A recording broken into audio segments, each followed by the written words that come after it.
शिव महापुराण की कथा कहती है कि दुनिया का सबसे बेकार दिन कौन सा होता है। वो कौन सा दिन है जिस दिन को बेकार माना जाता है। शिव महापुराण की कथा कहती है दुनिया का सबसे बेकार दिन उस दिन माना जाता है जिस दिन आपके चेहरे पर मुस्कुराहट ना हो और आपके मुख पर भगवान का नाम ना हो।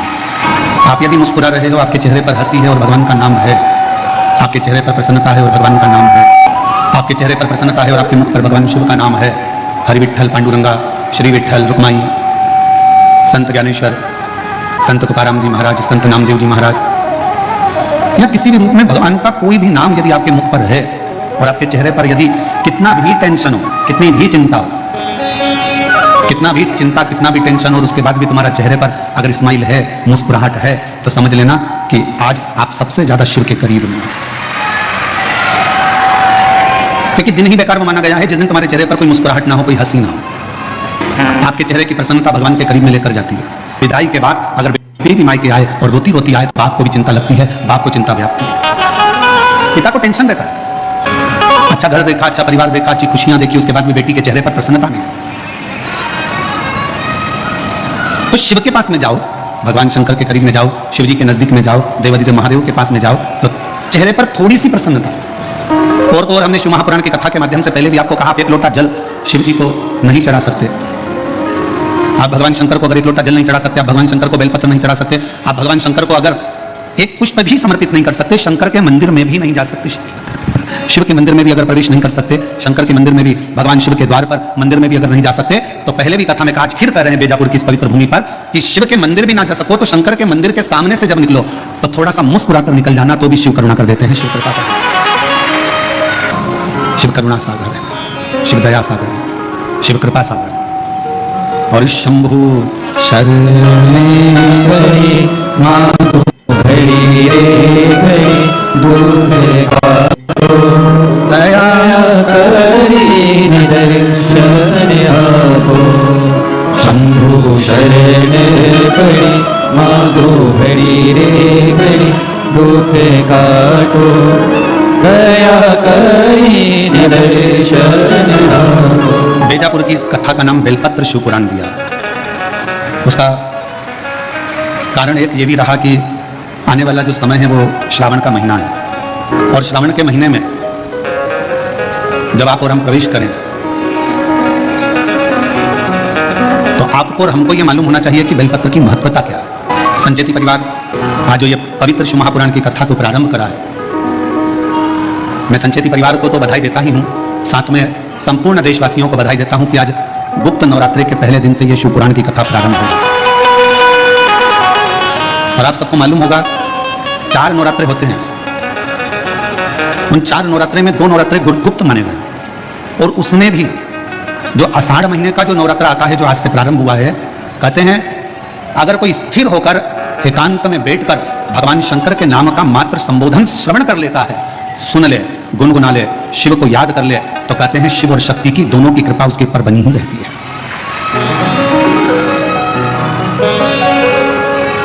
और आज वही नवरात्रे, गुप्त नवरात्रे से यह शिव कथा संचेती परिवार में प्रारंभ हुई। और उसमें परिवार को तो साधुता है, पर साथ में बेजापुर वालों के भी कोई 2 लोटे जल का कमाल है, ये पक्का है। हम जब कल विशाल जी के घर पहुंचे तो वहां पर माता जी कह रही थी विशाल जी की कि गुरुजी 25 साल से शंकर जी की आराधना कर रही हूं और उसका फल आज प्राप्त हुआ है। हम आपको धन्यवाद देते हैं माता जी, बहुत बहुत साधुता है। पुण्य है आपके ससुर के, सास के, और पुण्य है आपके पूर्वजों के, आपके, जो ये पवित्र शिव महापुराण की कथा आपके माध्यम से ये संपूर्ण बेजापुर वालों को श्रवण करने का सौभाग्य है। और वो भी इस पवित्र नवरात्रि के अवसर पर एक बेलपत्र के वृक्ष की महत्वता शिव महापुराण के प्रारंभ ही बता देता है कि बेलपत्र शिव महापुराण की शुरुआत ही भगवान शंकर की शिव महापुराण की कथा के महत्तम से हो जाती है, जिसमें देवराज जी का चरित्र आ जाता है, जिसने जीवन भर कोई अच्छा कार्य नहीं किया, वो देवराज जिसने श्रेष्ठ कोई कर्म नहीं करा, जो ब्राह्मण कुल में जन्म तो ले लिया पर ब्राह्मण कर्म से वंचित रहा। और ब्राह्मण कर्म करना जब तक वो परमात्मा की कृपा ना हो, शिव महापुराण की कथा कहती है कि मानव की देह प्राप्त कर लेना तो सरल है, पर मानव देह प्राप्त करने के बाद इसको भगवान की भक्ति में लगाना ये बहुत कठिन है। देह मिल जाएगी बहुत सरलता में। आपने कोई पूजन आदि करी है, पाठ आदि करा है, मंत्र जाप करा है, भोजन कराया, भूखे को प्यासे को पानी पिलाया, किसी की शिक्षा की व्यवस्था, किसी की चिकित्सा की व्यवस्था जो तुमने करी, तो उससे हो सकता है कि तुम्हारे जीवन में थोड़ा पुनः फिर वापस मानव का शरीर मिल जाए, मनुष्य की देह मिल जाए, मना नहीं। पर मानव देह मिल जाना एक अलग विषय है, और मानव देह प्राप्त करने के बाद वापिस भगवान की भक्ति को कर लेना, भगवान के भजन को धारण कर लेना, भगवान के स्मरण को धारण कर लेना, ये कठिन। बेजापुर की मेरी जीजियों, बेजापुर के मेरे जीजाओं, मेरी बेटियों, बेटाओं, मेरी माताओं, मेरे भाई पिता तुल्य पूर्वजों के रूप में स्वयं पिता तुल्य विराजमान सभी बुजुर्ग भाई बहन से भी निवेदन करूंगा कि अगर मनुष्य देह मिली है, मानव का शरीर मिला, आप 24 घंटे भगवान का भजन ना कर सकते हो मत करो। कोई जरूरी नहीं है कि आप 24 घंटे भगवान का नाम लेंगे। 21,600 श्वास जो मानव की देह में मिली है, मनुष्य शरीर में मिली है, इस 21,600 श्वास में से अगर मात्र 600 श्वास भी आप भगवान शंकर को और अपने इष्ट भगवान राम या कृष्ण, जिसका आप गुणगान करते हो, हरि विठ्ठल पांडुरंगा, जिसको आप भजते हो, उसको अगर मात्र 21,000 जो 600 श्वास मिली है, उसमें से मात्र 600 श्वास भी आप अगर परमात्मा को दे रहे हो, तो समझ लेना कि 21,000 श्वास से आपकी वैसे ही सिद्ध होती चली जा रही है। वैसे सिद्ध आप जितना जितना भगवान की भक्ति में, जितना जितना भगवान के भजन में, जितना जितना भगवान के नाम में, जितना जितना भगवान के स्मरण में इस जिह्वा को, इस शरीर को, इस मन को लगाएं, करो कोई अच्छा कर्म जीवन में। और फिर निवेदन है, किम्मत बुरे कर्म कर बंदे वरना पछताएगा, भगवान की आंखों से तू बच नहीं पाएगा, तू बच नहीं पाएगा। अरे ओ अज्ञानी मत कर नादानी, अरे ओ अज्ञानी मत कर नादानी, तेरे कर्म का फल भी तू ही पाएगा, जैसा किया तूने तेरे आगे आएगा। मत बुरे कर्म कर बंदे वरना पछताएगा, भगवान की आंखों से तू बच नहीं पाएगा, तू बच नहीं पाएगा। अरे ओ अज्ञानी मत कर नादानी। रहो परिवार में, कुटुंब में, नातों में, रिश्तों में। कोई तुमसे कह दे कि तुम अपना घर छोड़ दो, तो कह देना सीओ वाले महाराज ने मना करा, मैं अपना घर नहीं छोड़ सकती। कोई तुमसे कह दे कि तीर्थ में जाकर बैठ जाओ, तो मना कर देना, हमारे बस की बात नहीं है तीर्थ में बैठना। कोई तुमसे कहे किसी नदी के तट पर जाकर बैठ जाओ, सन्यासी बन जाओ, संत बन जाओ, साधु बन जाओ, तपस्वी बन जाओ, साधक बन जाओ, उपासक बन जाओ, मना कर देना, हमारे बस का कुछ भी नहीं है। शिव महापुराण की कथा तो कहती है, शंकर का एक तत्व अपने भीतर धारण करो। शिवजी अपनी अर्धांगिनी धर्मपत्नी के साथ रहते हैं, शिवजी अपने बच्चों के साथ रहते हैं। 33 कोटि देवताओं में केवल एक देवादिदेव महादेव ऐसे हैं जो अपने पूरी विथ फैमिली पूजाते हैं। विथ फैमिली, पूरा परिवार। भगवान शंकर किसी देवता का परिवार पूरा पूछते हुए बता दो। 33 कोटि देवताओं में केवल एक शंकर भगवान है जिनकी धर्मपत्नी को भी पूजा जाता है, जिनके पुत्र श्री गणेश जी को भी पूजा जाता है, जिनके पुत्र श्री कार्तिकेय बाबा को भी पूजा जाता है, जिनकी बहुएं रिद्धि सिद्धि भी पूजा जाती है, जिनकी बेटी अशोक सुंदरी भी पूजा जाती है, जिनकी कन्याएं जया, विषहरा, सामरीबारी, दौतली देव भी पूजा जाती है, जिनके पोते शुभ और लाभ पूजा जाते हैं, जिनके परपोते अमोद और प्रमोद पूजा जाते हैं। जरा विचार करिएगा कि 33 कोटि देवताओं में केवल एक देव है, देवादिदेव महादेव, जो अपनी फैमिली के साथ फुल एंजॉय में, आनंद में जिंदगी जीने का तरीका सिखाते हैं। केवल शिव। और आज का व्यक्ति बाहर एंजॉय करने का तरीका ढूंढता है। मैं दोस्तों के साथ जाऊंगा, मैं घूमने जाऊंगा, मैं ऐसा करने जाऊंगा, मैं मुझे खुशी मिलेगी। पत्नी को छोड़ दो घर में, पत्नी रह गई घर में, चलेगा दोस्तों के साथ एंजॉय करने के लिए, और मालूम पड़े कि वहां करा क्या, थोड़ा सा नशे का पान करा, कमरे में पड़े रहे और शुद्धि चली गई। दोस्तों ने विचार करा, पैसा लाया था, खत्म हो गया। होटल वालों ने कहा चलो समाप्त हुआ पैसा, तुम भी बाहर निकलो, चलो यहाँ से, और निकाल दिया। अगर एंजॉय करना है, मेरे शिव जी कहते हैं, अपनी अर्धांगिनी पार्वती के साथ शंकर भगवान विराजमान है, अपने बच्चों के साथ शिव जी विराजमान है, अपने परिवार के साथ शंकर भगवान विराजमान है। शिव जी कहना चाहते हैं कि अपनों के साथ में रहकर जो खुशी का आनंद है, वो आनंद दुनिया में कहीं नहीं मिल सकता है। अपनों की श्रेष्ठता में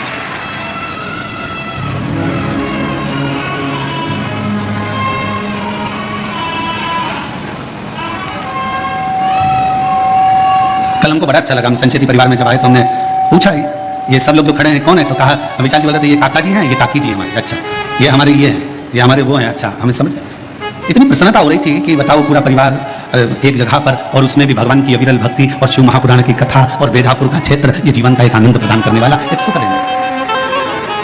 रखो। और शंकर जी के परिवार में एक चीज और है, थोड़ा सावधानी रखिएगा, सबको निभा के चलना है। जगत जननी दुर्गा भवानी बैठती है काय पर, जम के बोलो, शेर पर। शंकर भगवान बैठते हैं नंदी पर, शिव जी के गले में सर्प, गणेश जी चूहे पर, कार्तिकेय जी, अरे बोलते तो जाओ, मोर पर। हमें भी तो मालूम पड़े, बेजापुर में सबकी आवाज तो ठीक है। अगर जीजियों की आवाज डाउन होगी तो दिक्कत हमको होगी, तो थोड़ा सा दमदारी से बोलो। कार्तिकेय जी क्या कर बैठते हैं, मोर पर। अब भाई आवाज इतनी जोरदार आवाज में बोला करो, घर जाके नजर उतरवा लिया करो। सब बैठे, शिव जी नंदी पर है, मां जगत जननी दुर्गा भवानी शेर पर है। शेर नंदी को नहीं छोड़ेगा समय मिल जाए। सर्प चूहे को नहीं छोड़े, मोर सर्प को नहीं छोड़े, सब दुश्मन।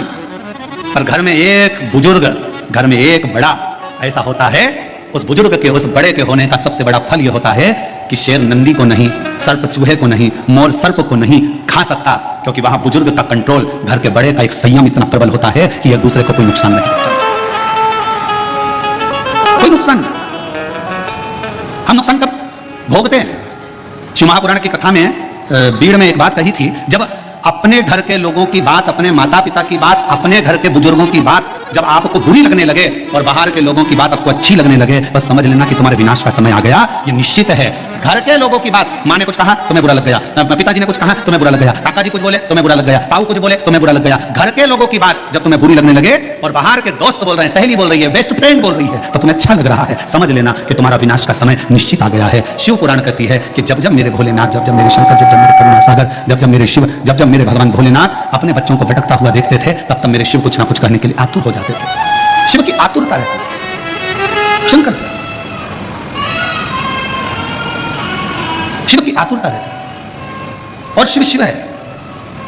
जब घर के बुजुर्ग, घर के बड़े, और कितना सुंदर संवाद आया है, देखिए शिव महापुराण में देवराज नाम के ब्राह्मण का संवाद आया।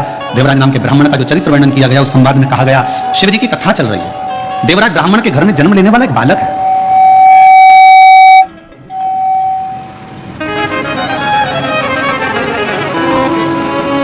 सभा और शंकर जी की कथा चल रही है और ब्राह्मण के घर में जन्म लेने वाला वो देवराज, जिसने कभी जीवन में कभी भगवान का भजन नहीं किया, जिसने कभी जीवन में स्मरण नहीं किया, मंत्र जाप नहीं किया, नाम जाप नहीं किया, नाम स्मरण नहीं किया, वो देवराज जो कभी भगवान की भक्ति से जुड़ा ही नहीं, कभी भगवान के भजन से जुड़ा ही नहीं, वो देवराज चोरी का धन लेकर शिवालय में पहुंच गया।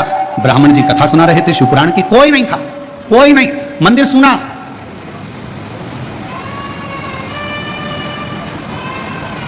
शिव महापुराण का सबसे बड़ा श्रोता कौन है?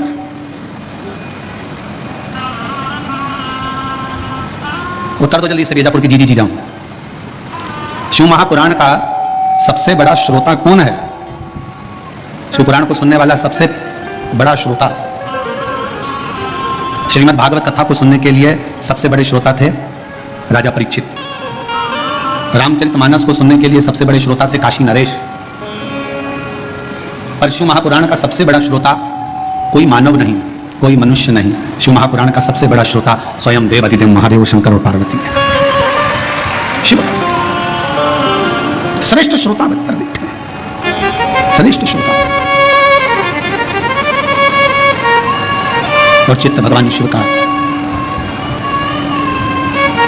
जिस स्थान पर देवराज नाम का ब्राह्मण शिवालय के अंदर पहुंचा, उस शिवालय में भी कोई श्रोता कथा सुनने वाला नहीं है।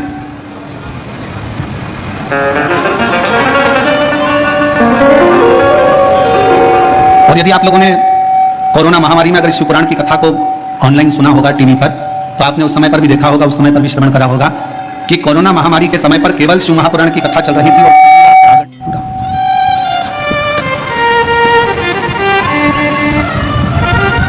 शिव महापुराण की कथा चल रही थी और पूरा क्षेत्र, पूरा हॉल खाली रहता था। कौन सुन रहा? देवराज नाम का ब्राह्मण भगवान शंकर के मंदिर में चोरी का धन लेकर पहुंचा। शरीर में ताप हो रहा है, शरीर में कष्ट हो रहा है, तपन हो रही है, बुखार आ रहा है, शरीर तप रहा है। ये शिव महापुराण का महत्तम कर रहा है और चोरी का धन उसके पास में। उस चोरी के धन में सबसे मूल था रानी के गले का हार, जिसको मंगवाने वाला कोई दूसरा नहीं था। जिसको मंगवाने वाला कोई दूसरा नहीं था, जिसको मंगवाने वाली केवल देवराज ब्राह्मण जिस एक पर स्त्री के संग में लग गया था, उस पर स्त्री ने उस देवराज से कह दिया था कि मुझे रानी के गले में जो हार पड़ा हुआ है वो हार मुझे लाकर दे।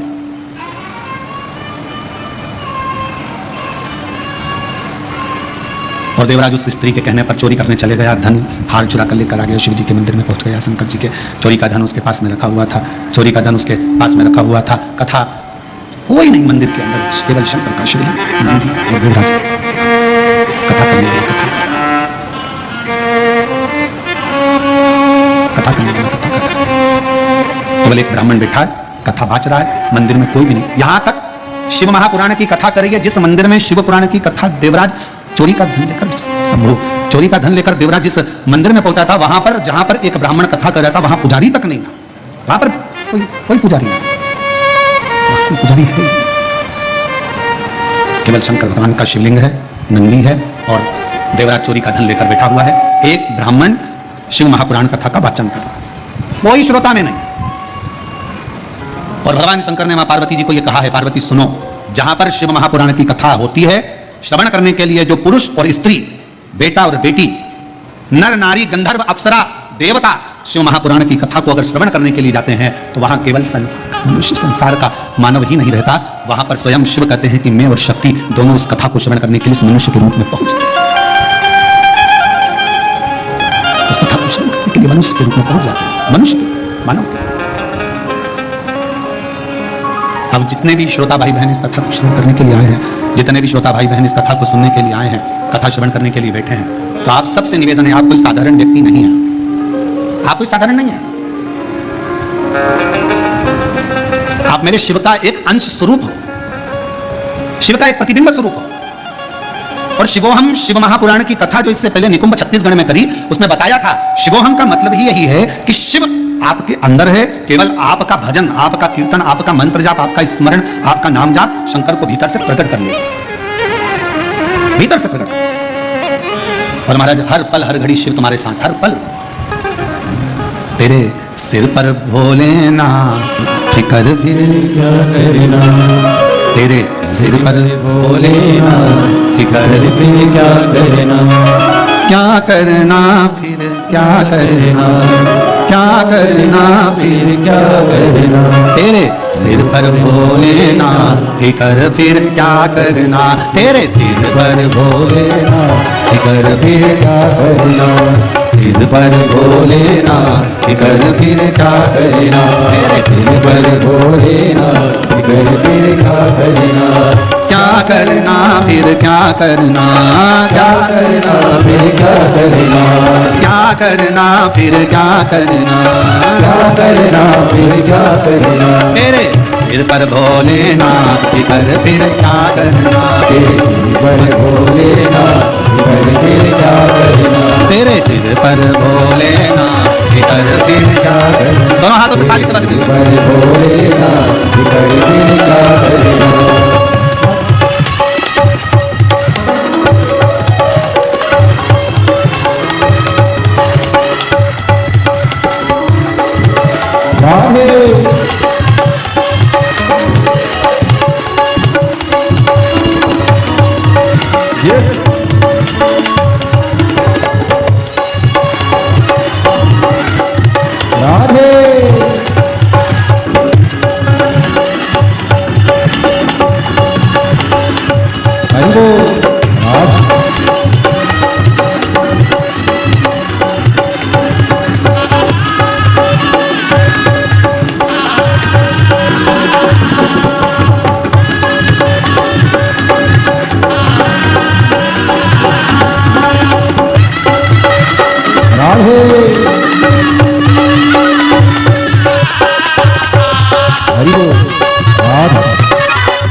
भोले बाबा गौरा मैया, भोले बाबा गौरा मैया, तो भोले बाबा गौरा मैया, तो भोले बाबा गौरा मैया, फिर क्यों परेशान हो भैया, फिर क्यों परेशान हो भैया, फिर क्यों परेशान हो भैया, फिर क्यों परेशान हो भैया, तेरे कटेगे कैसे तमा, फिर क्या करना, कैसे तमा, फिर क्या करना, क्या करना, क्या करना, फिर क्या करना, क्या करना, क्या करना, फिर क्या करना, फिर क्या करना, भोलेना फिर क्या करना।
शिव कथा सत्संग में, जो जन शिव कथा सत्संग में, कथा शिव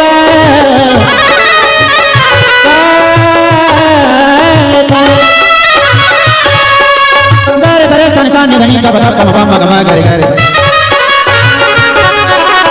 जगह बनी चाचा जगह बनी चाचा जो जन शिव कथा सत्संग, जो जन शिव कथा सत्संग में, जिनके सहायक श्री बजरंगी, जिनके सहायक श्री बजरंगी, जिनके सहायक श्री बजरंगी, जिनके सहायक श्री बजरंगी, पुलिस रंग के कर फिर राहो, पुलिस रंग के फिर वो क्या करना कर फिर क्या करना, क्या करना क्या करना, फिर क्या करना, कर फिर क्या करना, जैसे पर बोलेगा फिर क्या करना।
गुरुदेव ने राह भरोसा, अब गुरुदेव कहा भरोसा, गुरुदेव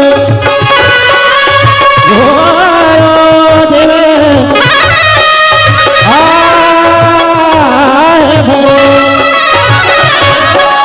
अब गुरुदेव ने राह भरोसा, अब गुरुदेव कहा भरोसा, अब गुरुदेव ने राह भरोसा, अब गुरुदेव कहा भरोसा, नहीं व्यर्थ पर बाह करो, नहीं व्यर्थ पर बात करो, नहीं व्यर्थ पर बाह करो, नहीं व्यर्थ पर बात करो, तुम रखो भोले जी का नाम कर फिर क्या करना, तो बोले दिखाना फिर क्या करना, क्या करना कर फिर क्या करना, क्या करना क्या करना, फिर क्या करना, फिर क्या करना, तेरे सिर पर भोलेनाथ कर फिर क्या करना, तेरे सिर पर भोलेनाथ कर फिर क्या करना, तेरे सिर पर भोलेनाथ कर फिर क्या करना, तेरे सिर पर भोलेनाथ कर फिर क्या करना, तेरे सिर पर भोलेनाथ कर फिर क्या करना, तेरे सिर पर भोलेनाथ कर फिर क्या करना।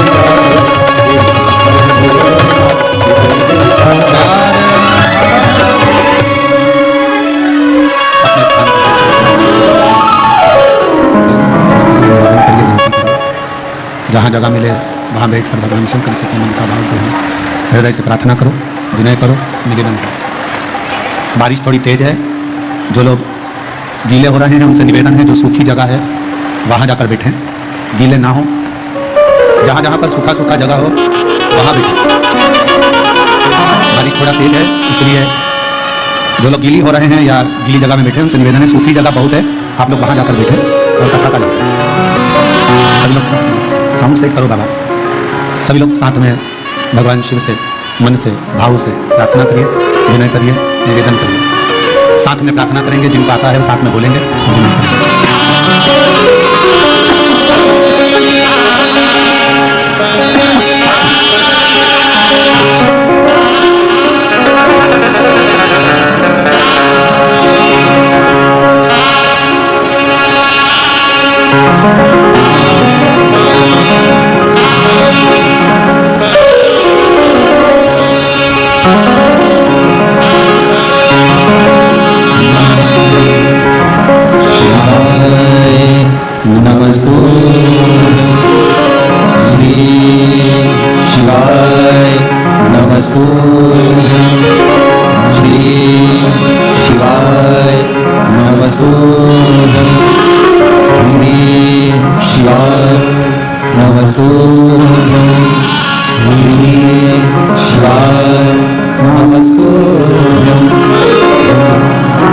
दुख काटो हमारा, हो भोला सब दुख काटो हमारा।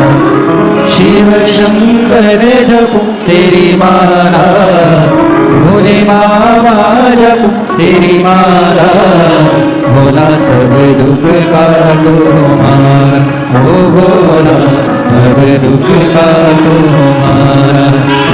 शिव मंगल मंगलकारी, शिव मंगल मंगलकारी, शमशानवासी हमारा, शमशानवासी हमारा, हो भोला सब दुख काटो, हो भोला सब दुख काटो हमारा।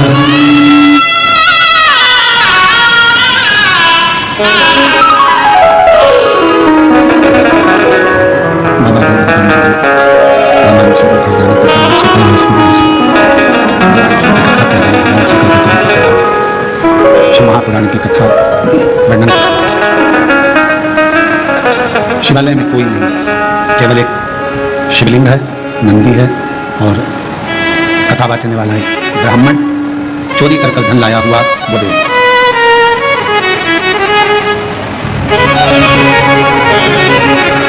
कई लोगों का एक प्रश्न रहता है, गुरुजी हम अकेले मंदिर जाते हैं, मेरे घर का मैं अकेला शिवालय जाता हूँ, पूजन करता हूँ, आराधना करता हूँ, अर्चना करता हूँ, शिव भक्ति करता हूँ, शिव आराधना करता हूँ, शिव पूजन करता हूँ, पर शिव महापुराण की कथा कहती है कि शंकर का जो भक्त है, शिव की जो आराधना करने वाला है, शंकर की जो स्तुति करने वाला है, वो जीवन में कभी अकेला नहीं रहता। माँ के गर्भ में बच्चा आता है, गर्भ में जब बच्चा आता है उस समय से शिव उसकी धड़कन के रूप में उसके अंदर विराजमान होता है। इसलिए वीर शिवलिंगायत संप्रदाय में, वीर शिवलिंगायत संप्रदाय के अंदर यह बात कही जाती है कि गर्भाधान, गर्भ में जब बच्चा रहे उस समय से लेकर व्यक्ति के जब प्राण छूटते हैं तब तक शिव शिव उसके अंदर विराजमान रहता है, शिव तक उसके अंदर विराजमान रहता है, शिव उसके अंदर विराजमान। इसलिए कई लोग कहते हैं कहां से आया कहां जाएगा, तो शिव महापुराण की कथा कहती है कि शिव महापुराण की कथा कहती है कि शिव के द्वार से आया और शिव के ही द्वार में। और कब? जब हमारा भरोसा श्रेष्ठ हो, जब हमारा विश्वास श्रेष्ठ हो। जब तक हमारा भरोसा हमारा विश्वास श्रेष्ठ नहीं होता तब तक शिव का मिलना बड़ा मुश्किल। पत्र अच्छा है, देखिए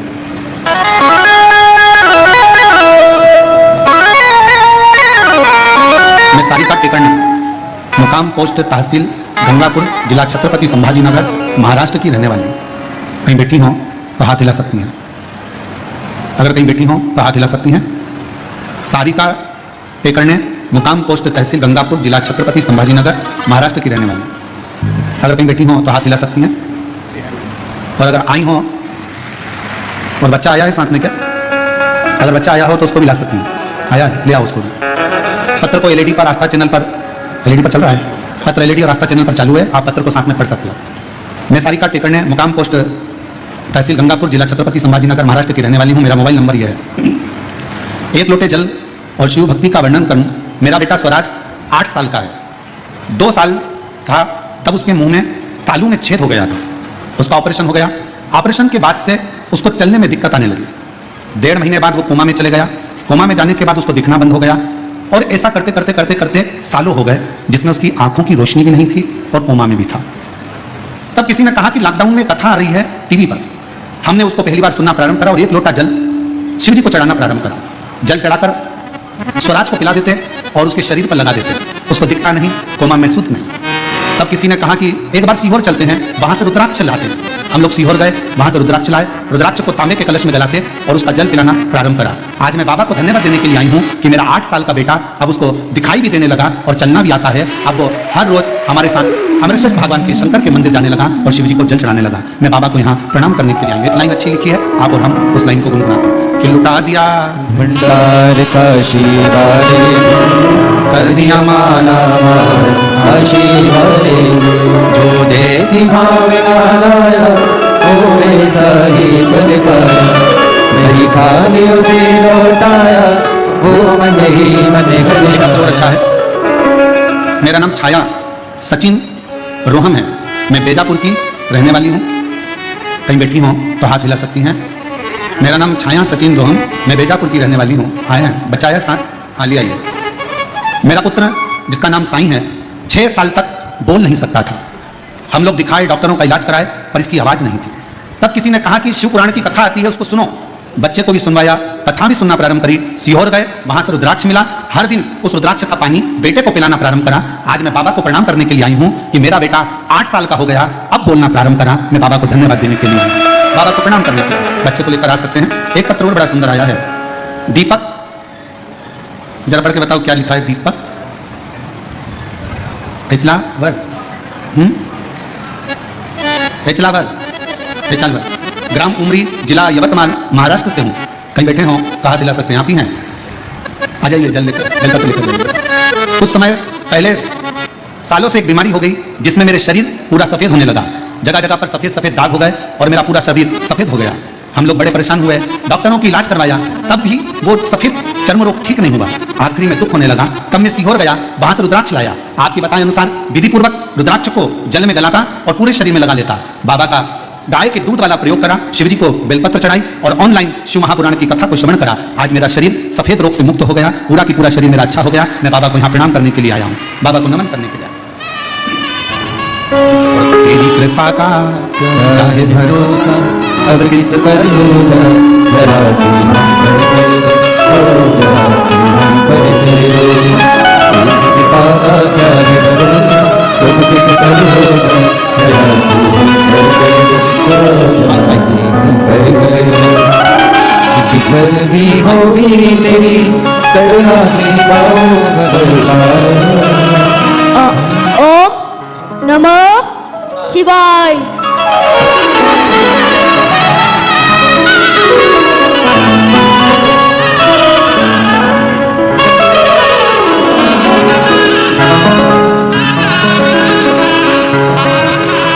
इतने सालों के बाद उसकी वाणी आई, एक बार जोर रहा था साधु का शिव कृपा, एक विश्वास, एक दृढ़ता। और जिस पर भी हो गई कृपा करुणा हो भव पार हुआ पापी हो चाहे जितना उसका भी बाबा उद्धार हुआ जामिल गंगा जैसे तेरे मन को सी हो कर दो तेरी कृपा का क्या है भरोसा अब किस पर हो जाए जरा सी हम कर दो जरा सी हम कर दो। कैसी कृपा? शिव को करुणा करना थी, इसलिए देवराज ब्राह्मण को चोरी का सामान लेकर भी शिवालय तक बुला लिया।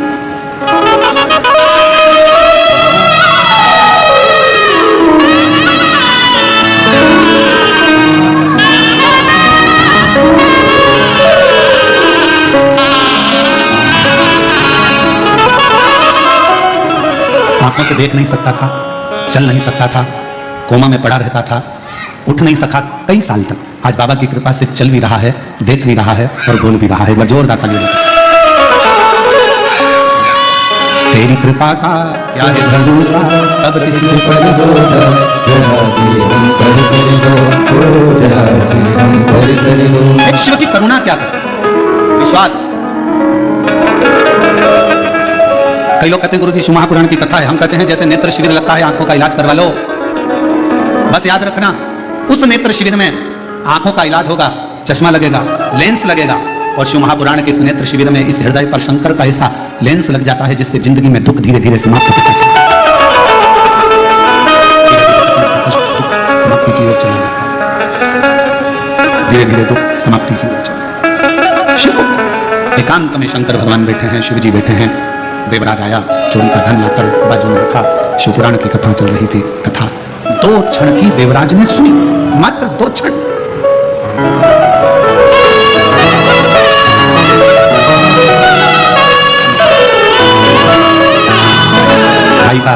पूरा शरीर पर सफेद सफेद दाग हो गया था, पूरा चमड़ी का रोग पूरे शरीर पर हो गया था। अब बाबा की कृपा से ठीक है, एक बार हाथ हिला दो। शिव की कृपा से पूर्ण चमड़ी, बाबा की कृपा से चर्म रोग ठीक हुआ, शिव का नाम।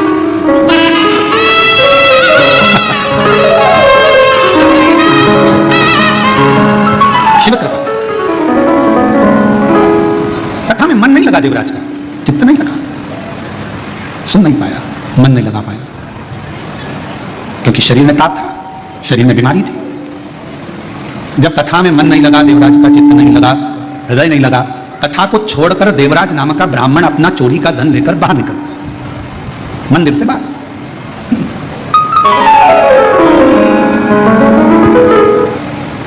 और गया, सोचा कहां जाऊं, मेरे शरीर में बहुत ताप है, बहुत कष्ट है। और फिर निवेदन है आप सबसे, शिव महापुराण कथा के माध्यम से, भगवान शंकर की कथा के माध्यम से फिर निवेदन। जब सारी दुनिया के हाथ जोड़ लो, सबको नमन कर लो, प्रणाम कर लो, सब जगह से जब हार जाओ, सारी दुनिया के हाथ जोड़ लो, सब जगह से जब हार जाओ, सब जगह से जब थक जाओ, तब आखिरी में मेरे शिव के दरवाजे पर एक बार जरूर जाओ और वहां जाकर एक लोटा जल चढ़ाना पड़ा। सब जगह से हारने के बाद अंत में शिवालय तक, शंकर तक जरूर शिव तक। हम तो कई बार कथा में कहे कि जैसे बच्चा गुल्लक को भरता है और गुल्लक भरने के बाद बच्चा गुल्लक तोड़ता है तो कोई गिफ्ट खरीद कर लेकर आता है, उसी तरह अपने दादा, परदादा, पिता, माता, घर के बच्चों की भाग्य की गुल्लक जब फूटती है, तब समझना कि जिंदगी में एक बार शिव महापुराण की कथा अपने परिवार के द्वारा। अपने पूर्वजों ने जो पुण्य का करा होता है गुल्लक में, दादा परदादा ने, अपने सास ससुर ने, अपने माता पिता ने, अपने पूर्वजों ने जो पुण्य की गुल्लक भरी होती है, वो गुल्लक जब फूटती है, तब जाकर अपने परिवार में, अपने गांव में, अपने नगर में, अपने शहर कथा श्रवण करने का सौभाग्य प्राप्त हो पाता है। तब एक कथा सुनने का सौभाग्य प्राप्त हो पाता है, तब शिव कथा श्रवण करने का सौभाग्य मिलता है। जब उसकी पुण्य की गुल्लक भराए तो समझो कि भगवान की करुणा, भगवान की उदारता, भगवान की कृपा। करे तो क्या, देवराज चोरी का धन लेकर बेलपत्र के वृक्ष के नीचे कथा की शुरुआत में बेलपत्र के वृक्ष की महत्वता का वर्णन क्यों करा, किस लिए करा? हम कल्प वृक्ष नहीं देख सकते, हम कल्प वृक्ष की करना, उसकी विचार भी नहीं कर सकते, हम कल्प वृक्ष को अपने घर पर लेकर भी नहीं आ सकते। पर शिव पुराण की कथा कहती है, भगवान शंकर का चरित्र कहता, शिव तत्व कहता है कि यदि एक बेलपत्र का वृक्ष हम अपने घर में लगा लेते हैं, बगीचे में लगा लेते हैं, या किसी भी स्थान पर यदि हमने जिंदगी में एक बेलपत्र का वृक्ष लगा लिया, तो ये मानकर चलना कि तुमने कल्प वृक्ष की कामना कर उस वृक्ष को लगाया, अपने जीवन में कुछ अच्छा फल प्राप्त, कुछ अच्छा प्राप्ति के। कितना महत्व है एक बेलपत्र का महत्व। एक शिव महापुराण का एक बड़ा सुंदर प्राचीन संवाद है कि एक बालक एक गांव में रहता था जिसका नाम था श्रेष्ठ। जन्म हुआ, मां चली गई, थोड़ा बड़ा हुआ, पिता चला।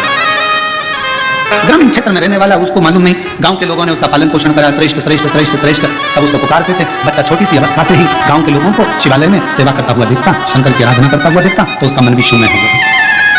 हमारे घर के जो संस्कार होते हैं वो हमारे सामने प्रकट होते हैं।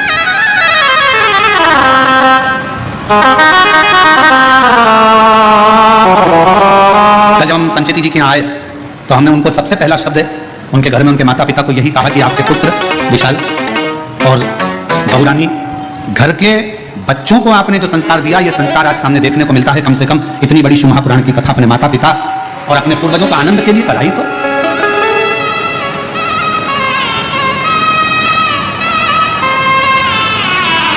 नहीं तो आज के जमाने में बच्चों और शिव पुराण कराना, श्रीमद् भागवत कराना सरल है, रामायण कराना सरल है, पर शिव पुराण की कथा कराना सरल है। चारों तरफ से इतना इतना प्रेशर रहता है, हर तरह का पानी गिरा है, कीचड़ हो गया, कहां बैठेंगे, क्या होगा, गाड़ी कहां से निकलेगी, पार्किंग कहां करी जाएगी, भोजन व्यवस्था कैसे करी जाएगी, कैसे करा जाए, महाराज कहां रुके, क्या खिलाए, क्या पिलाए, क्या करे, इतने भक्त आएंगे, ये आएंगे, वो आएंगे, दुनिया भर के फोन भी आएंगे, हमें आगे बैठना है, हमें यहां बैठना है, हमें वहां बैठना है, पूरी चिंता चिंता चिंता चिंता चिंता। आप विशाल जी से पूछना, वो तो विशाल जी का हाथ शंकर जी ने पकड़ रखा है, इसलिए उनकी चिंता थोड़ी भोलेनाथ ले लगे हैं, पर उनसे पूछिएगा जरा कि महाराज कथा करवाना कितना कितना कठिन, पूछिएगा बहुत कठिन। तब तक कथा शिव पुराण की चालू ना हो तब तक थोड़ा थोड़ा थोड़ा थोड़ा थोड़ा थोड़ा, और जैसे ही शिव पुराण की पहले दिन की कथा हो जाए तो सबसे ज्यादा फ्री तो यजमान हो जाता है कि महाराज कथा चालू हो गई, अब क्या सोचो, अब तो शंकर जी जाए, भोलेनाथ। शिव जी जाने। और हम तो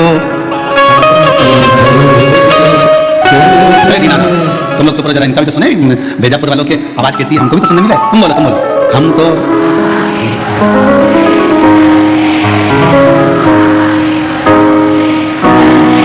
ये दुनिया वाले जलते हैं, ये भोले बाबा के भरोसे, डमरू वाले के भरोसे।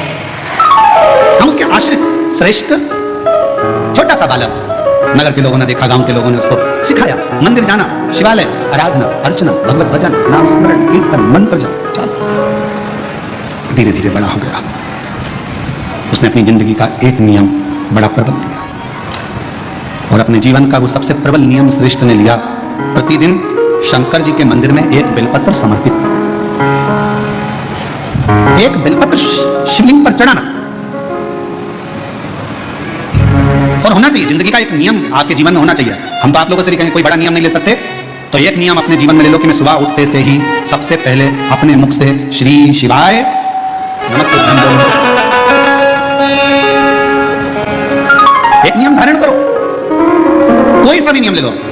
हो सकता है बेलपत्र का नियम लो और गर्मी का समय और बेलपत्र नहीं मिले चढ़ाने के लिए, तो हो सकता है कि नियम में कुछ गड़बड़ हो जाए। हो सकता है मंदिर जाने का नियम लो और कभी कभी घर में कार्य जाता हो जाए, नहीं जाता। पर जो अपन से संभल जाए वो नियम अपनी जिंदगी में लेना चाहिए। एक नियम अपनी जिंदगी में लो कि मैं ये नियम ले रही हूं कि मैं अपने जीवन में प्रतिदिन, अगर सुबह ना ले पाई तो दिन में ना ले पाई तो शाम को ना ले पाई तो रात में एक बार मुख से श्री शिवाय नमस्तुभ्यं जरूर करो। मैं पंचाक्षर मंत्र नमः शिवाय जरूर करूं। मैं षडाक्षर ओम नमः शिवाय का जाप जरूर।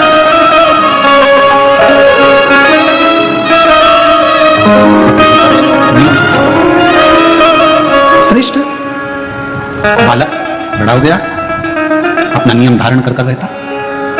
जिस गांव में श्रेष्ठ बालक रहता था उसी गांव के नजदीक में 2 गांव छोड़कर एक ब्राह्मण और एक ब्राह्मणी का परिवार रहता था। महाराज वो दोनों भगवान के बड़े उपासक थे, पर दोनों के घर में औलाद नहीं थी, संतान का सुख नहीं। कई माताएं ऐसी बैठी हैं, कई पुरुष ऐसे बैठे हैं कि जो भगवान के मंदिर जाते हैं तो भी मन में आता है कि भगवान हमारी क्यों नहीं सुनता। क्या सारा दुख हमारी ही किस्मत में लिख दिया? क्या सारी तकलीफ हमको ही लिख दी? नहीं।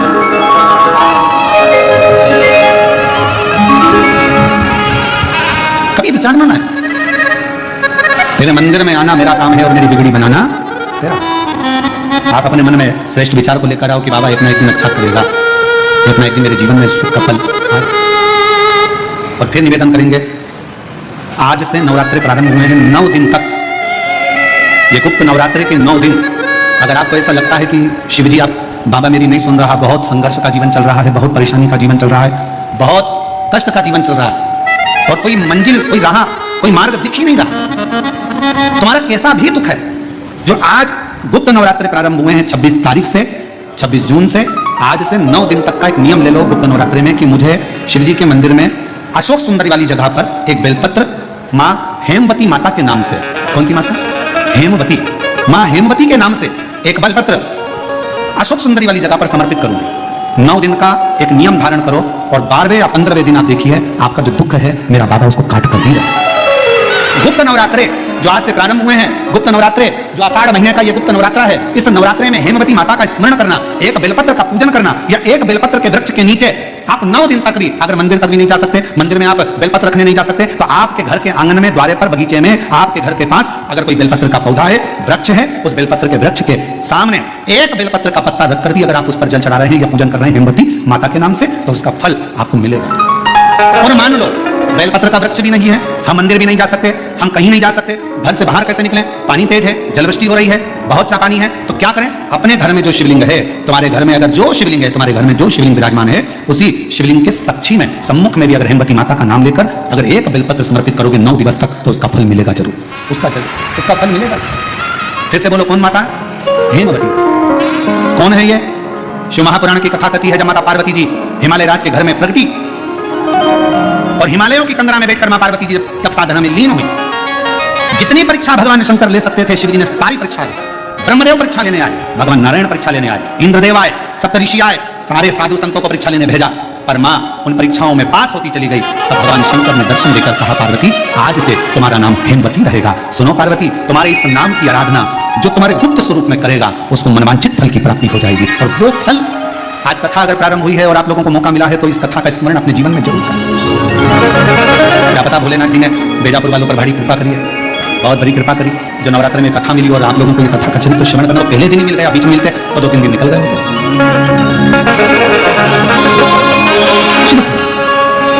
और मेरे भोले तेरा सहारा है, मेरे भोले तेरा सहारा है, मेरी नैया हाथों किनारा है, मेरी नैया हाथों किनारा है, मेरे बाबा तुझे पुकारा है, मेरे बाबा तुझे पुकारा है, मेरी नैया हाथों किनारा है, मेरी नैया हाथों किनारा है। शिव जी की कथा कर, ब्राह्मण और ब्राह्मणी के घर में संतान की प्राप्ति नहीं थी, दोनों के घर में औलाद है। श्रेष्ठ 2 गांव छोड़कर रहता था, जिसका नियम था बेलपत्र को समर्पित करना, शिवालय जाना, शंकर जी को बेलपत्र बाबा के शिवलिंग को समर्पित करना, बाबा को चढ़ाना, विनय करना, निवेदन। एक दिन ब्राह्मणी मंदिर से आ रही थी, देवलोक से इंद्र की धर्मपत्नी इंद्राणी सची देवी अपनी सहेलियों के साथ में भूलोक भ्रमण के लिए मती लोग भ्रमण करने। ब्राह्मणी रो रही थी। इंद्राणी सची देवी ने, इंद्र की धर्मपत्नी सची देवी ने उसके पास जाकर पूछा, तुम्हारे रोने का कारण क्या? कहा, मेरे घर में संतान का सुख नहीं, मेरे घर में औलाद नहीं है, और अब तो मैं वृद्ध अवस्था की ओर जाती जा रही हूं, पर मेरे घर में औलाद नहीं। अब मैं किससे कहूं? इंद्राणी सची देवी ने कहा, तुम मुझे पहचानी नहीं हो, मैं इंद्र की धर्मपत्नी हूं सची, मैं इंद्र की धर्मपत्नी हूं इंद्राणी।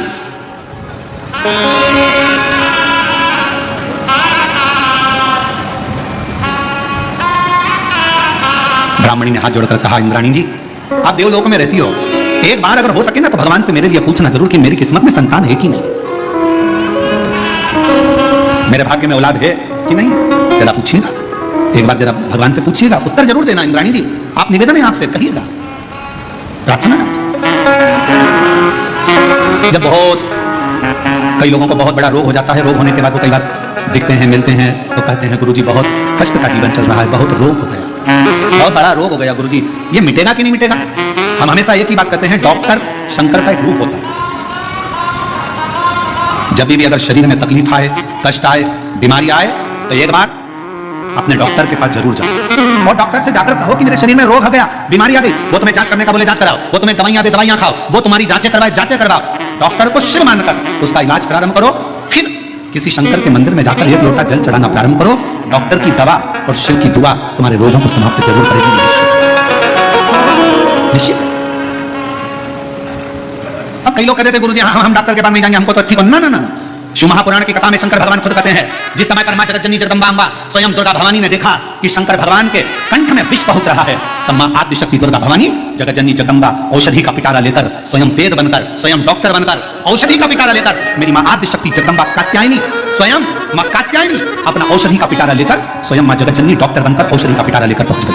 शिव जी को तो हलाहल विष था, अंदर उतरना था, और पार्वती जी ने देखा, कात्यायनी ने देखा, मेरे पति अगर इस विष को नीचे उतार लेंगे तो पूरा ब्रह्मांड चल जाएगा, करूं क्या? मेरी मां आदिशक्ति दुर्गा भवानी जगतजननी दुर्गा मां स्वयं मां देवी एक औषधि का पिटारा लेकर जाती है, शिव के कंठ पर उस औषधि को अपने हस्त को रख लेती है। दुनिया की दृष्टि में लगा कि औषधि को लगाया गया, विष नीचे नहीं उतरा, और जैसे ही मां जगतजननी ने हाथ का स्पर्श करा, हाथ का स्पर्श करते थे जगतजननी उस कंठ में जाकर बैठ गई और विष नीचे नहीं उतरा, विष नीचे नहीं उतरा। कई लोगों को देखना, बहुत तेज बुखार आ रहा है, बहुत तेज पेट दुख रहा है, बहुत तेज सिर दर्द हो रहा है, प्रैक्टिकल करके देखना शिव पुराण की कथा का, कहीं सियोर वाला महाराज झूठ तो नहीं बोल रहा, प्रैक्टिकल करते रहना चाहिए, और प्रैक्टिकल जीवन में जरूर करो। और हमने पहले भी कहा प्रैक्टिकल बहुत जरूरी है। एक महाराज जी प्रवचन दे रहे थे, प्रवचन में कह रहे थे मदिरा नहीं पीना चाहिए, शराब नहीं पीना चाहिए, शराब पीने वाला व्यक्ति गटर में पड़ा होता है, नाली में पड़ा होता है। उसी में महाराज का पहचान वाला बैठा था, उठ के खड़ा हो गया, खड़ा होकर बोला, वो महाराज तो इतनी बड़ी बड़ी बातें कह रहा है, तेरा सगा भाई पी के तो गटर में पड़ा, तू हमको ज्ञान दे रहा है, तेरे भाई को क्यों नहीं समझाता? महाराज जी ने कहा, भाई देख, मैं मुंह से समझा रहा हूं, मेरा भाई प्रैक्टिकल करके दिखा रहा है। तू कौन सी भाषा में समझेगा, ये तेरे ऊपर निर्भर करता है। या तो मुख से समझ जा, या मेरे भाई को देखकर समझ जा। इसलिए शिव महापुराण की कथा कथी है, प्रैक्टिकल कर जरूर देखिएगा। बहुत तेज बुखार आ रहा है, बहुत पेट दुख रहा है, बहुत सर दर्द हो रहा है, और जैसे ही घर के लोगों ने कहा चलो इसको डॉक्टर के पास लेकर चलते हैं, और डॉक्टर के पास ले जाने का समय आया, बुखार समा, सिर दर्द बंद, डॉक्टर साहब कह रहे हैं नॉर्मल। हमारे बीच में श्री हरिभक्त श्री रामगिरी महाराज जी पधारे हैं। एक बार जोरदार ताली बजाकर साधु का जोरदार ताली बजाकर।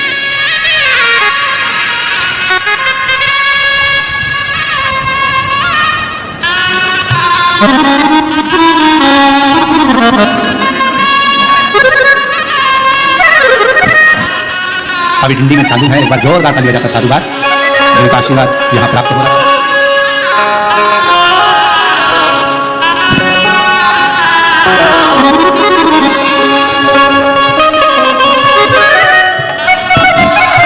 हमारे बीच में मधुकर महाराज जी विराजमान है।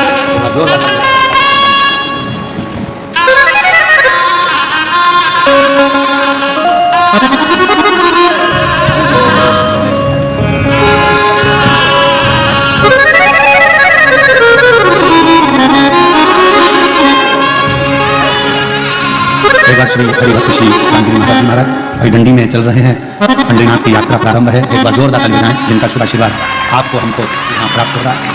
और शंभु शरणे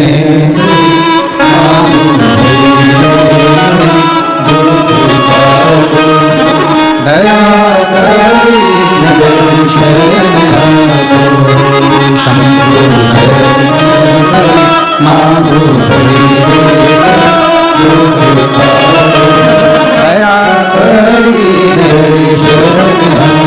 आप प्रैक्टिकल करिए। बुखार बहुत तेज है, डॉक्टर के पास जाने का जैसे ही लगेगा बुखार डाउन। पेट दर्द कितना भी कर रहा हो, डॉक्टर के पास जाने का आएगा समय, पेट दर्द थोड़ा ठीक हो। शिव का एक स्वरूप डॉक्टर को माना गया, जरूर शरीर में रोग हो अवश्य जा। विश्वास शिव पर, शिवमान पर अवश्य। ब्राह्मणी ने कहा कि एक बार इंद्राणी से निवेदन करा, इंद्राणी से ब्राह्मणी निवेदन कर कहा क्या मेरी किस्मत में संतान का सुख नहीं, मेरे जीवन में क्या मेरी औलाद नहीं होगी, क्या मुझे संतान नहीं होगी? आप पूछिएगा जाए तो एक बार उस परमात्मा से विनय करिए।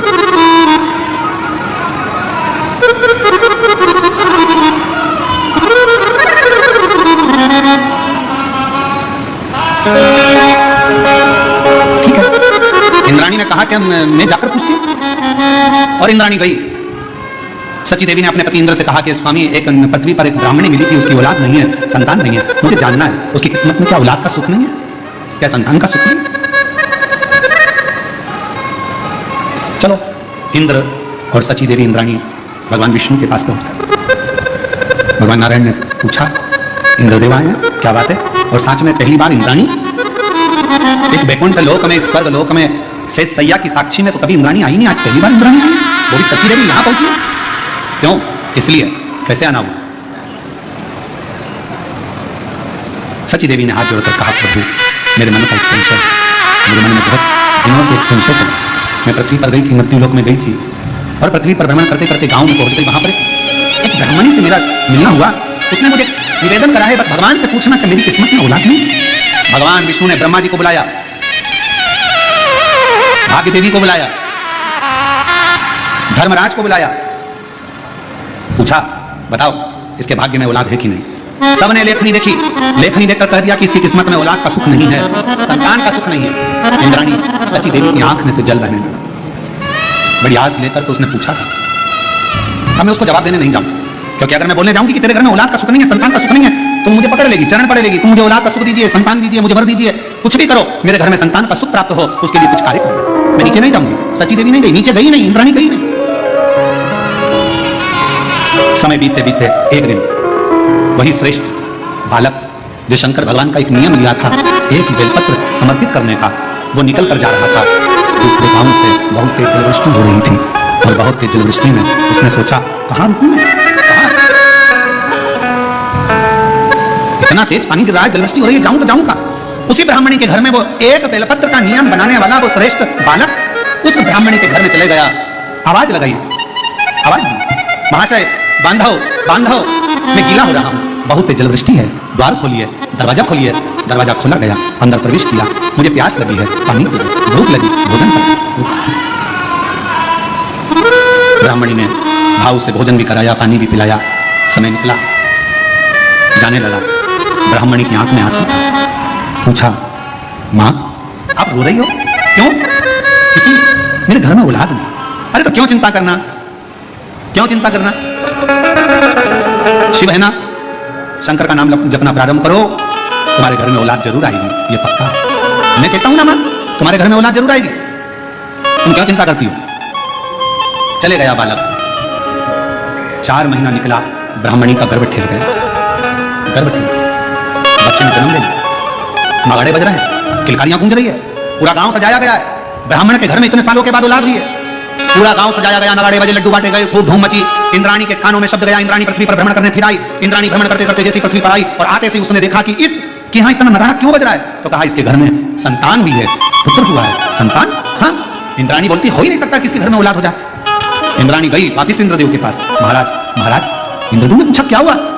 अपन भगवान विष्णु के यहाँ गए थे और भगवान विष्णु ने धर्मराज को बुलाया था, भाग्य देवी को बुलाया था, ब्रह्मा जी को बुलाया था और पूछा था क्या औलाद का सुख है? सबने मना करा था, एक बार वापिस चलो। फिर वापिस गए।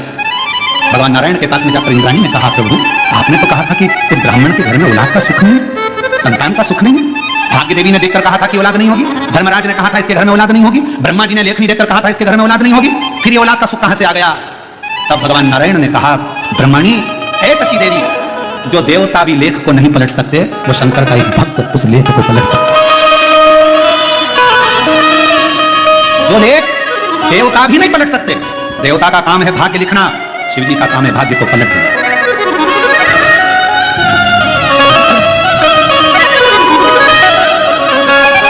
भोलेनाथ नमन चरणों में स्वीकार कीजिए, सबका किया है मेरा भी उद्धार कीजिए, उद्धार कीजिए। हे त्रिपुंडधारी, हे त्रिशूलधारी, हे त्रिपुंडधारी, हे त्रिशूलधारी, चरणों में तेरे बाबा जी पावन है चारों धाम, तेरी देव करते वंदना पूजे सीताराम। चरणों में तेरे बाबा जी पावन है चारों धाम, तेरी देव करते वंदना पूजे सीताराम। हो जाए पूरी कामना, हो जाए पूरी कामना, सबका किया है मेरा भी उद्धार कीजिए, उद्धार कीजिए।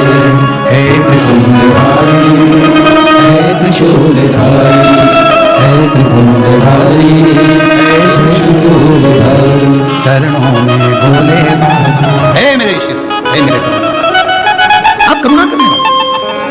भगवान विष्णु ने कहा, सची भाग्य देवता ने लिखा इसके किस्मत में संतान नहीं, ब्रह्मा जी ने लेखनी में लिखा इसके घर औलाद नहीं। अच्छा, ब्रह्मा जी और भगवान शंकर के आपस में अगर संबंध देखे जाए तो जरा विचार करिए। ब्रह्मा जी ने शिव जी को कई बार अपशब्द कहा है, क्या कारण था? क्योंकि ब्रह्मा जी जो लेखनी में लिखते थे और कोई भक्त तुरंत अगर ब्रह्मा जी के पास में भगवान शिव जी के पास में आ जाता और एक लोटा जल समर्पित कर विनती करता तो भगवान उसकी लेखनी को पलट देते, लेखनी को पलट। चरणों में तेरे बाबा जी पावन है चारों धाम, तेरी देव करते वंदना पूजे सीताराम। हो जाए पूरी कामना, उपकार कीजिए, सबका किया है मेरा कल्याण कीजिए, उद्धार कीजिए। हे त्रिपुंडधारी, हे त्रिशूलधारी, हे त्रिपुंडधारी, हे सची देवी, इनकी किस्मत में औलाद नहीं थी, संतान नहीं थी, पर एक शिव भक्त जिसने एक बेलपत्र चढ़ाने का नियम अपनी जिंदगी में धारण करा था, वो शिव भक्त श्रेष्ठ नाम का बालक इनके घर में पहुंच गया। उसके कारण इनका भाग्य पलट गया और जो नहीं था किस्मत में वो भी किस्मत में प्राप्त। कितना सुंदर, फिर कहेंगे तुम अगर शंकर जी के मंदिर में एक लोटा जल चढ़ाने जा रहे हो, शिव जी के मंदिर में जा रहे हो एक लोटा जल चढ़ाने के लिए, निवेदन है शिव मंदिर और तुम्हारे घर के बीच में तुम्हारी कितनी भी बेस्ट फ्रेंड रहती हो, सगे रिश्तेदार रहते हो, पर निवेदन है जल चढ़ाने के पहले और जल चढ़ाने के बाद घर से जाओ, सीधे जल चढ़ाया, जल चढ़ा के सीधे अपने घर आए, ना बेस्ट फ्रेंड ना कोई रिश्तेदार। हमारे दो ही रिश्ते, एक हमारे भोले बाबा, एक हमारे भोले बाबा और दूजी गौरा रानी सरकार, हमारे हमारे हम मंदिर से घर, घर से मंदिर, कहीं कहीं कर केवल मंदिर नहीं। हम तो लोग को बड़ेश्वर धाम आते हैं तो उनसे भी करते हैं, आए हो ना बाबा के धाम, यहाँ वहां नहीं भटकना, बाबा के धाम आओ, जल चढ़ाओ, कंकर शंकर पूजन करो, रुद्राक्ष लो, अपने घर कहीं शिव कथा करे। देवराज नाम का ब्राह्मण बेलपत्र के वृक्ष के नीचे प्राणों को त्याग दिया, शिव के धाम चला गया। बिंदुक नाम का ब्राह्मण जल में डूब कर मरा, पत्नी चंचुला देवी ने शिव पुराण की कथा कराई, ईसर गोरा शिव पार्वती बने, कथा श्रवण करने के लिए चले। हमारे बीच में ईसर गोरा जी आए और हमारे बीच में पूज्य श्री हरिभक्त श्री रामगिरी महाराज जी आए हैं। मैं निवेदन करूंगा आपका 2 मिनट का आशीष वचन सभी शिव भक्तों को प्राप्त हो। थोड़ा इधर कर लो, उधर कर लो, हाँ थोड़ा सा। हमारे बीच में श्री हरिभक्त श्री रामगिरी महाराज जी आए हैं, 2 मिनट का आशीष वचन उनका लेकर फिर आरती का क्रम अपन प्रारंभ करेंगे। प्रथम दिवस की कथा बेलपत्र शिव महापुराण की कथा चल रही है। आज 26 तारीख से गुप्त नवरात्रि प्रारंभ हुए हैं। भाव भक्ति से यह पवित्र कथा बेजापुर छत्रपति संभाजी नगर के इस पवित्र जिले के अंतर्गत बेजापुर में चल रही है। 1 बजे से 4 बजे तक कथा का क्रम। आप सबसे एक निवेदन रहेगा, जलवृष्टि में बच्चों का हाथ और बुजुर्गों का हाथ जरूर पकड़ कर चलना, पानी में कीचड़ में कोई फिसले ना, गिरे ना, एक दूसरे का हाथ पकड़कर रोड पर निकलना, धीरे धीरे चलना। सोने का कोई सामान, चांदी सोना हीरा पन्ना रतन आभूषण लेकर कथा स्थल पर मत आना, महंगा मोबाइल लेकर मत आना, बाबा के भरोसे बाबा का स्नेह कर बाबा की भक्ति के अनुकूल आना, कोई भी कीमती सामान लेकर ना। मैंने हमारे बीच में विराजमान श्री हरिभक्त श्री रामगिरी जी महाराज का सुभाषित वचन। बैठे बैठे